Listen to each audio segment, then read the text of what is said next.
Right, this is like my 50th take of doing a reading this evening because I keep coughing. It is the evening and I'm recovering from a cold. I am in my pajamas. This is my house. We've got some nice low lighting for you. I'm going to be doing this every day, evening in July. Little readings from different plays, different monologues, scene excerpts, really to just get stuff out there on YouTube, because often I get asked, can you do a reading of this? Can you do a self-tape of this? And I can't do that many self-tapes. So I'm going to read you some Casca from Julius Caesar today. And the first thing I want to offer you is that in the Playing Shakespeare series by John Barton and the Royal Shakespeare Company, Ben Kingsley does a little bit of this, setting up, demonstrating how Casca is set up as this kind of sarcastic, chill dude. And then in the next scene, he comes in and he's freaking out about all the stuff going on in the capital. So let's look at this bit where he comes in and he's really he's freaking out. And it starts with, I'm not too moved when all the sway of earth shakes like a thing unfirm. Act 1, Scene 3. Let's just jump straight in. I'm not too moved when all the sway of earth shakes like a thing unfirm. Oh, Cicero, I have seen tempests where the scolding winds have rived the knotty oaks, and I have seen the ambitious ocean swell and rage and foam to be exalted with the threatening clouds, but never till tonight, never till now, did I go through a tempest dropping fire. Either there is a civil strife in heaven, or else the world, too saucy with the gods, incenses them to send destruction. Then Cicero asks him, why, saw you anything more wonderful? Like, is there anything more than this? And Casca goes on. A common slave, you know him well by sight, held up his left hand, which did flame and burn like 20 torches joined, and yet his hand, not sensible of fire, remained unscorched. Besides, I have not since put up my sword. Against the capital I met a lion who glazed upon me and went surly by, without annoying me. And there were drawn upon a heap 100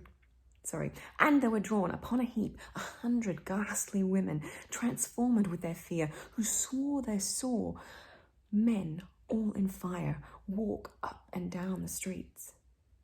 And yesterday the bird of night did sit even at noonday upon the marketplace, hooting and shrieking. When these prodigies do so conjointly meet, let not men say, these are their reasons, they are natural, for I believe they are portentous things unto the climate that they point upon.